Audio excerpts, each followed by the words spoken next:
Okay, welcome to this report on the war in Ukraine for On the Rise Media with Giles Thomas here at the On the Rise Media studio. Now, I'm joined by a very good friend of mine. He's actually my hairdresser, a guy called Wayne Anthony. Now, Wayne, I saw on social media a few days ago that you were going out to Poland and you wanted to just go and help with the war effort. So take us through how it all came around and what basically sparked you to go out there and do this. Okay, well, I was seeing things obviously on television like everybody else does. And I would say probably when it first started, I was away actually that weekend, supposedly enjoying myself. And I couldn't enjoy myself. I was just sort of seeing obviously what was going on, what was happening over there. And literally I'd sort of turned around to my wife. She kind of knows what I'm like.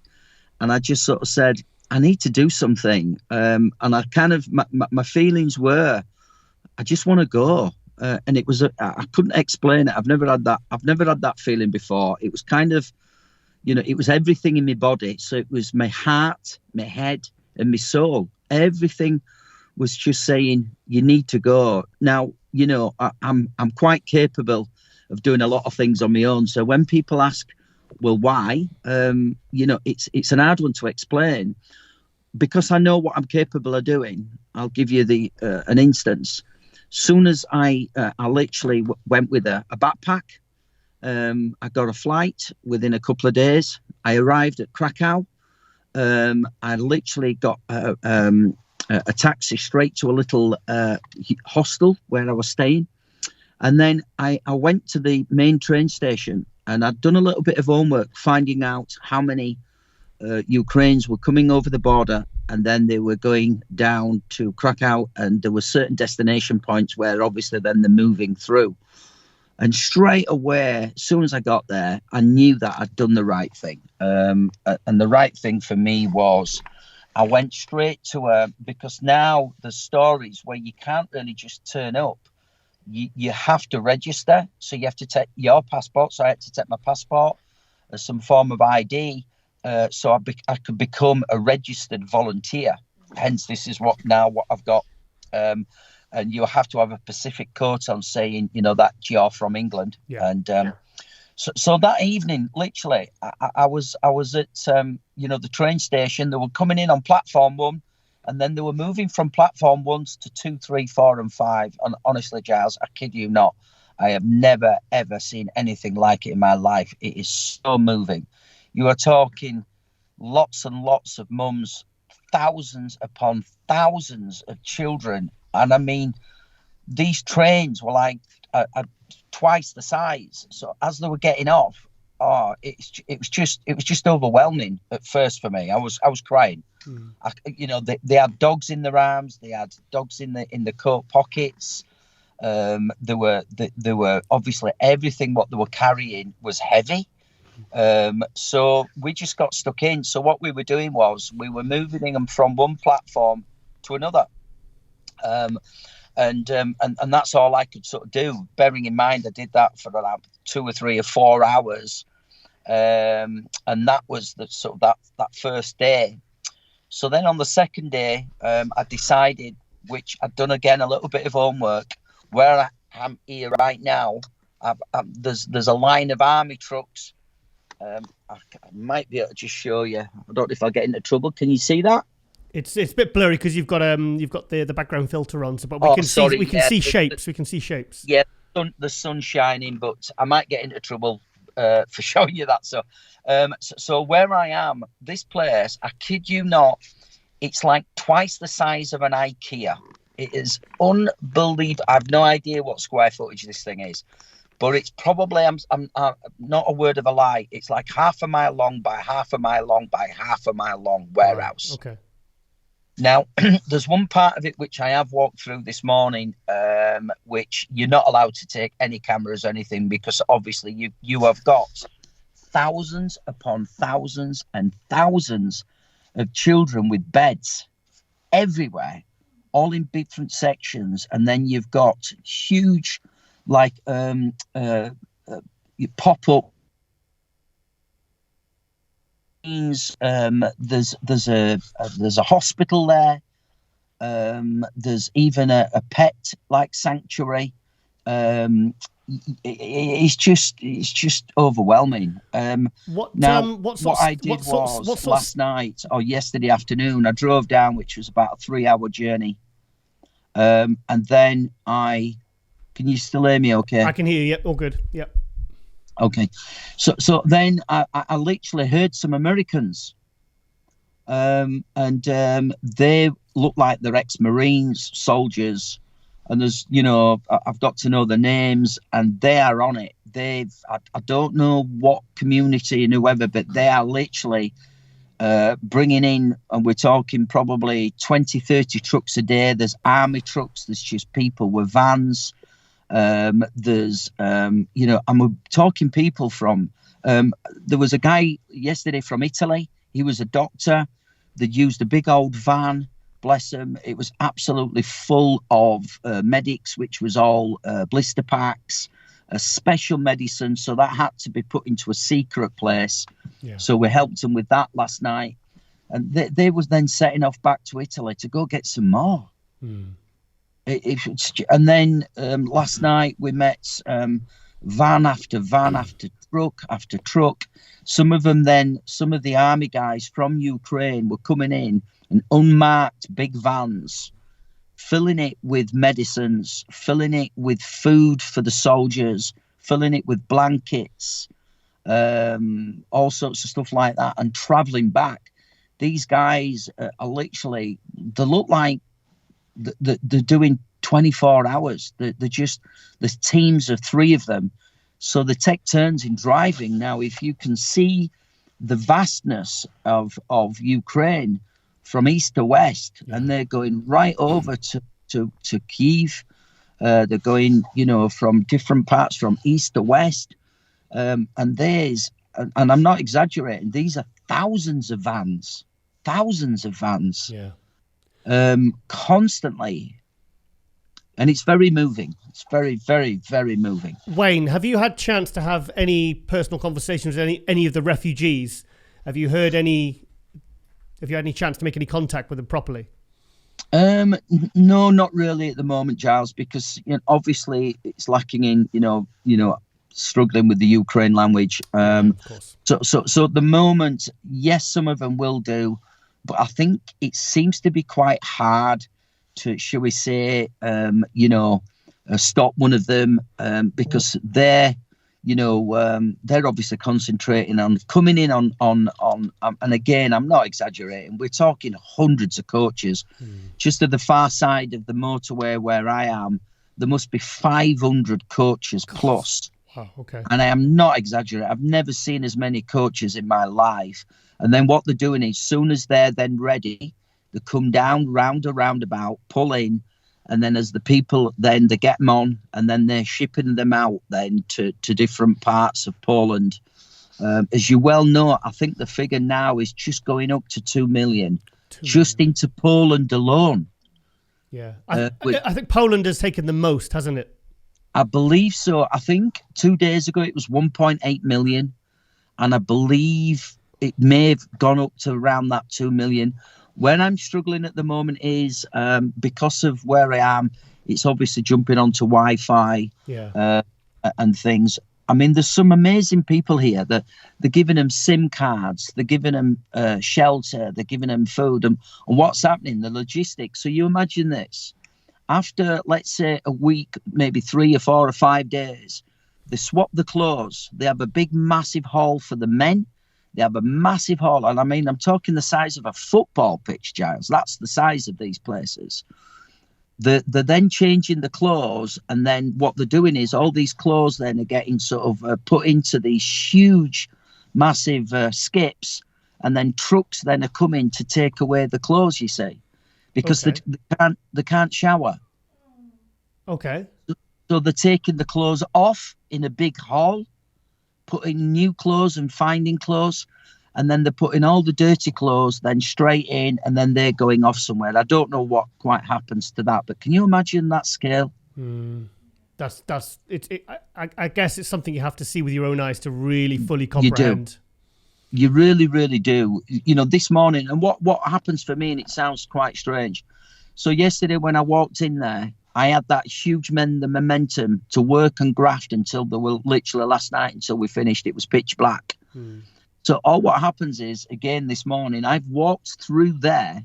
That gives me huge amount of momentum to do what I'm doing. And that's all I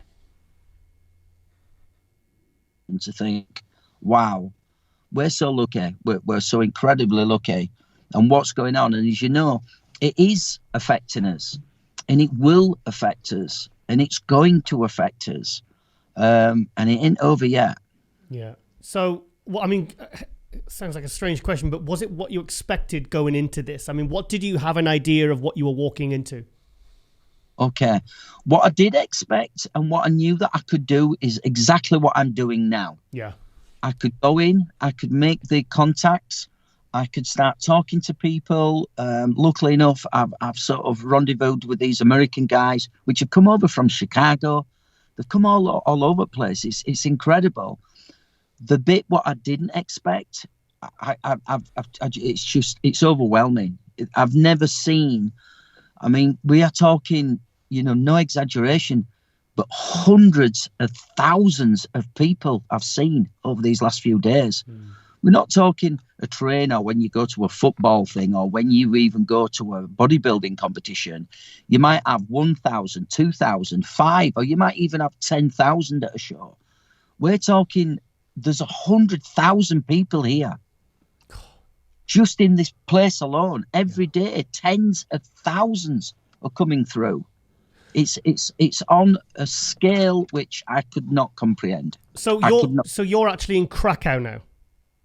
So no, I'm down just off the border. I can't pronounce it, but I will send you. I'll pin you where I'm actually. So I'm just literally 7 miles from the border. However, where I am, where it is a slight concern, over the last couple of days, 15 kilometers in. So I'm talking about 25 kilometers at the moment. They are dropping bombs. God, so that's very close. It's pretty close, yeah. It's yeah. I mean, it has been asked if I wanted to actually go in with these American guys over the next couple of days. Listen, it's one of those things. It's like do or I don't. If I can justify it, and if it needs me to do, then possibly. But I'm doing an awful lot here. Yeah, and I feel that because what's happening is, which is lovely. People are turning up in vans and they're giving stuff. What seems to be happening now is there's so much logistics of the clothes and of the foods and sort of stuff like that. We are talking pallet loads. We're talking 20 pallets, 30 pallets arriving on trucks every 2 to 3 hours. Can you imagine they've only got one forklift driver? One. So last night, we had to handball them in with normal shopping trolleys. Yeah. Wow. Okay. Wow. We are talking tonnage, literally tonnage of ridiculous amounts of meds ready this morning. We had to put the meds in, and because the meds are quite powerful medicines, it's all prescription stuff. The trucks are here now. Then to make sure that those actually go straight over to Kiev, which they're setting off today. 2 of them have set off, and there's one just loading up now as we speak. So what time is it over with you at the moment, right now? So we're an hour in front of you. Yeah. So whatever. Okay. What time is it now? I've completely lost track of time. Yeah, I'm not too sure, my friend. I woke up early this morning. I only had about 4 or 5 hours sleep last night. And sort of stuff, and then I'll spend a full day here again up until it drops down dark, because the back of these warehouses, unfortunately, there's no light. Yeah. So that's I don't know. It's probably about 10-hour shift, 12 hours. Okay. So how many days have you been over there right now? 3 days. 3 days, and how long do you think you'll be staying for? Well, I would say at least another 10 days. Another 10 days doing what you're doing? Yeah, every single day. Okay. Is your wife okay? Is she okay with that? With you being out in this dangerous situation? Yeah, she's fine. She knows what I'm about. She knows that I'm capable of looking after myself. And she's sent me a blessing. To be honest, my family did. I only, obviously announced it two days before I literally jumped on a plane. Yeah. So, and I've obviously kind of, shall we say, promised the family that I won't go into the danger, the war zone areas, although it actually is coming closer to us. Right. What they've set up here, as I said, I just can't comprehend it. And that's those 10 days for me. I will do my bit every single day. But all I need to do, Giles, is literally, honestly, walk around for 10 minutes, seeing what's going on. And that just does it, my friend. That absolutely 100% gives me, the energy and the effort. And people need to get a grip. I've been told by these American dudes that they're not understanding it over in America. And I think as well, maybe the British in the UK possibly are. But wow, I can't over exaggerate what's going on right here on the ground. It's yeah. I think the general feeling is there's a lot of misinformation out there. There's a lot of, and it's like I've seen stuff on social media. A lot of people are making kind of like jokes about it, and I just think, look, guys, this is a serious situation that affects the whole world. It affects everyone, So I mean, that's one of the reasons when I saw what you were doing on social media, and I know you. You're my hairdresser. Yeah. I just thought, okay, I need to get on. I need to hear an on the boots, on the ground kind of account because it's stuff like this that isn't filtered, it isn't edited. That kind of is kind of what's gonna get through to people, because right now there's still people who think that this is very far away. This isn't our problem. They're not part of NATO. So this is something that we just need to kind of just scroll past. And so, what's your feelings on that? Well, yeah, it's from what's been said and what's been sort of told. I mean, literally, the Polish army now have come down to. There's a truck setting off now. Can you see that? Blurry. Yeah, I can see it. Yeah. Yeah. There you go. So the Polish army are all down here now. We're talking thousands upon thousands and thousands of people. So my take is that, even though sort of people say, they're not in NATO, maybe it don't affect them. At the end of the day, it's people, isn't it? Yeah. It is affecting us. It's going to affect us. It's already affecting us with the fuel prices. It's affecting us, which it will do this year with the grain, because there's a huge percentage. I think there's 10 or 15% of the grain comes from not only Russia, but Ukraine. Yep. That's going to affect us. And it should affect us. It needs to affect us. These are human beings. We're talking millions and millions. And what I'm seeing. So you imagine. I think the figure's up to like say 2.5 million. They say by the end of this week it's going to be 3 million people. Well, out of that 3 million, the way they've worked it out is you're talking 1.5 million children. I mean, these are children. These are just like, just that you can see it on the faces. With trauma. Mate, honestly, it's nuts. It's nuts. Yeah. So that alone, and this is why I wanted to do it, because I wanted to put a shout out, to what I call my people. I know tens of thousands of people, Giles. You do. So I'm really, to be honest, mate, I want to put them on a bit of a guilt trip. It's okay them, sort of going out and doing what they normally do and day to day. And I understand that, and I understand the work ethics. I understand. But my sort of thing is, please do something. If you're not doing anything, do something. You've got to do, be it money, put some time, some effort. They've got to do something. Yeah. I mean, that was leading on to my next question. I was saying, actually, you're someone who just saw what you saw on the news, felt compelled to go out, took action, didn't just talk about it, didn't just think about it. And I just wanted you to know, basically what you wanted other people to do if they wanted to help, or because it is a very helpless feeling. You're watching the stuff on the news, and it's almost every day. It's almost like it's so shocking every single day. I don't want people to become desensitized to it and just go, oh, it's that war in Ukraine, it's that war in Ukraine, because this is serious and this affects the entire world. I mean, what's the general feeling on some of the potential peace talks between Zelensky and Putin? I mean, I heard that was in the news yesterday in the UK. Have you heard anything about that over there? I've not, again, and this is just speculation or rumours, but there were sort of talks that they were trying to sort of organise a ceasefire again. Yeah. Be it the problem spending all day here, I'm not getting up to date news feed, and when I go back to this place, I mean, I'm living in the outback in the woods. It's like a little log cabin. Yeah. And so therefore there's no internet, and obviously there's no TV. I've got a bedroom, so I don't know, Giles, to be honest, what the up to date information is on the news. I can't answer that. Wayne, if it's okay, I'd like to get you on again in a few more days to get another update. Maybe another 3 days. If we could do the similar thing in a few days, I'd like to get a further update, because it seems like a lot has happened in the last 3 days, and you've had a lot to talk about there and a lot to experience. So I just wondered if that would be possible. Yeah, I'll message you to see when sort of I'm available and what I'm sort of doing. As I sort of said, we'll be on standby. Yeah, absolutely, yeah. So if it can be done, yeah, I'll absolutely sort of give you some updates every 2 or 3 days if you think that's necessary. Please. But definitely, please sort of tell people, you could do that for us, Giles. Just to follow us on Instagram.